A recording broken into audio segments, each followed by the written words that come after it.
नमस्कार, बहुत स्वागत है आपका। आप देख रहे हैं किस्मत कनेक्शन और मैं हूं आपके साथ शैलेंद्र पांडे।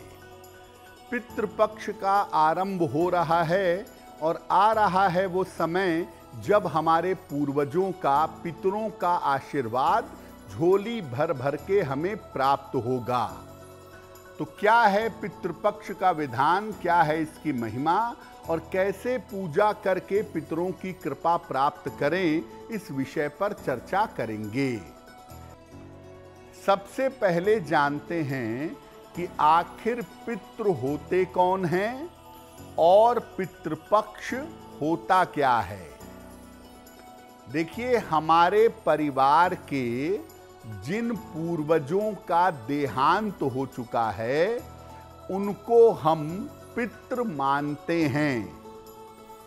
जब तक किसी व्यक्ति की मृत्यु के बाद उसका जन्म नहीं हो जाता है, वो सूक्ष्म लोक में रहता है और ऐसा मानते हैं कि इन पितरों का आशीर्वाद सूक्ष्म लोक से परिवार जनों को मिलता रहता है।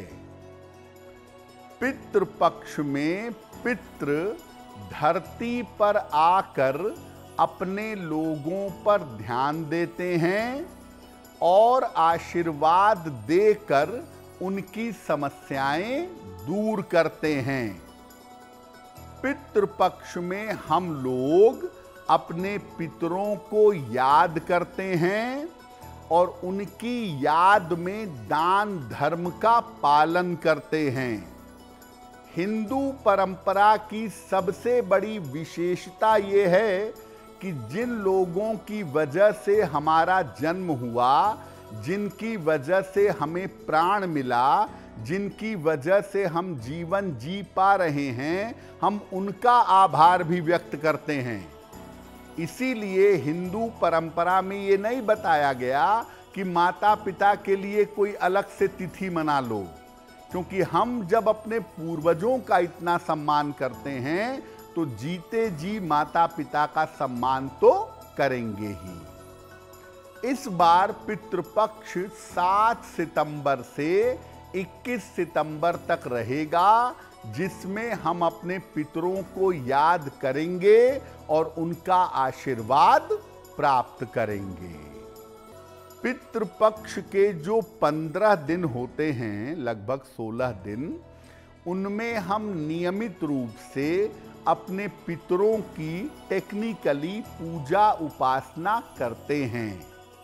तो पितृपक्ष में किस तरह के काम करने चाहिए और किन प्रक्रियाओं का पालन करना चाहिए।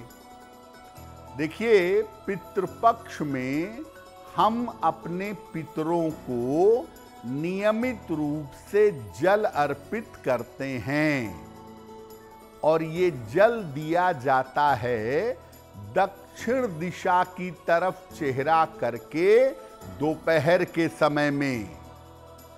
जल में काला तिल मिलाया जाता है और हाथ में कुश लेकर या कुश घास की अंगूठी पहन करके जल अर्पित किया जाता है। इसको तर्पण करना कहते हैं। जिस दिन पूर्वज के देहांत की तिथि होती है, उस दिन अन्न और वस्त्र का दान किया जाता है और उसी दिन किसी निर्धन व्यक्ति को भोजन भी कराया जाता है और पितरों की तिथि पर उनका श्राद्ध करने के बाद पितृपक्ष के कार्य समाप्त हो जाते हैं। बहुत सारे लोग पितृ विसर्जन अमावस्या तक रुकते हैं, पितृ विसर्जन अमावस्या पर दान पुण्य करते हैं और उसके बाद पितृपक्ष का समापन हो जाता है। अब आपको बताते हैं कि पितृपक्ष में किन किन नियमों का और किन किन सावधानियों का पालन करना चाहिए। देखिए, पितृपक्ष में दोनों समय, दोनों वेला स्नान करके पितरों को याद करना चाहिए। कुतप वेला में पितरों को तर्पण दें और इसी वेला में तर्पण देना ही महत्वपूर्ण होता है। कुतप वेला का मतलब होता है मध्य दोपहर में। तर्पण में कुश और काले तिल का विशेष महत्व है। जल में काला तिल डालकर हाथ में कुश धारण करके उसके बाद जल दीजिएगा। ऐसा तर्पण अगर आप करेंगे तो उससे अद्भुत लाभ होगा। जो कोई पितृपक्ष में तर्पण कर रहा है या श्राद्ध कर रहा है, उसे पितृपक्ष में केवल एक समय सात्विक भोजन करना चाहिए। संध्या में पितरों की पूजा के बाद आप सात्विक भोजन ग्रहण कर सकते हैं। पितृपक्ष में सात्विक आहार ग्रहण करें। प्याज, लहसुन, मांस, मदिरा से परहेज करें और जहां तक संभव हो दूध का प्रयोग पितृपक्ष में कम से कम करें। पितरों को रोज फूल चढ़ाना चाहिए। बहुत अच्छा है। जो आपके पूर्वजों का चित्र है उसको अलग से निकाल कर किसी मेज पर, टेबल पर रखें और नियमित रूप से वहाँ फूल चढ़ाएं, नियमित रूप से वहाँ दीपक जलाएं। जो फूल चढ़ाएंगे वो हल्की सुगंध वाले सफ़ेद फूल होने चाहिए। तीखी सुगंध वाले, तेज खुशबू वाले फूल वर्जित हैं। दक्षिण दिशा की तरफ चेहरा करके पितरों को तर्पण करना और पिंड दान करना चाहिए, विशेष शुभ होगा। और पितृपक्ष में अपने पूर्वजों की आत्मा की शांति के लिए रोज अगर आप भगवत गीता का पाठ करें, एक अध्याय का या उसके कुछ हिस्सों का अगर नियमित रूप से पाठ करें तो बहुत अच्छा होगा। देखिए, ऐसा कहा जाता है कि पितृपक्ष में दान करो, निर्धनों को भोजन कराओ, लेकिन इसका कोई दबाव नहीं कहा गया है। कर्ज लेकर या दबाव में कभी भी श्राद्ध कर्म नहीं करना चाहिए।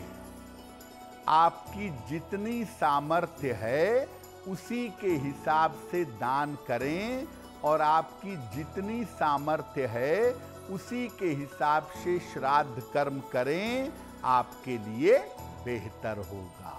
ये पितृपक्ष के सामान्य नियम ये कहते हैं कि पितृपक्ष में आनंद वाले काम नहीं करने चाहिए। सात्विकता का काम करिए, पूजा पाठ करिए, उपासना करिए, पार्टी मत करिए। और पितृपक्ष में जहाँ तक संभव हो नए कपड़े खरीदना, नए बर्तन, नए जूते खरीदना, इसकी मनाही होती है। जो लोग पितृपक्ष मनाते हैं वो थोड़ा अवॉइड करते हैं। लेकिन आपको बता दूं कि जिन पुरुषों के माता पिता जीवित हैं उनके ऊपर पितृपक्ष के नियम लागू नहीं होंगे, क्योंकि माता पिता पितृपक्ष फॉलो करेंगे, संतान को फॉलो करने की आवश्यकता नहीं है। उसी तरह से जिन विवाहिता स्त्रियों के सास ससुर जीवित हैं उन्हें भी पितृपक्ष के नियम का पालन करने की आवश्यकता नहीं है। अगर कोई अविवाहिता कन्या है तो उसे किसी भी प्रकार से पितृपक्ष के नियमों का पालन करने की आवश्यकता नहीं है। तो देखिए, अगर आप पितृपक्ष का पालन कर रहे हैं, तर्पण करते हैं, तो थोड़ी पवित्रता मेंटेन रखिएगा। प्याज लहसुन मत खाइएगा। नियमित रूप से तर्पण करिए, गीता का पाठ करिए, पूर्वजों के लिए अपने सामर्थ्य के अनुसार दान करिए, तो बहुत बेहतर होगा। अगर आप मुझसे जुड़ करके अपनी समस्याओं का समाधान चाहते हैं और चाहते हैं कि आपकी समस्याओं को ज्योतिष के माध्यम से सुलझाया जाए, तो आप हमसे संपर्क कर सकते हैं, जुड़ सकते हैं एस्ट्रो तक पर।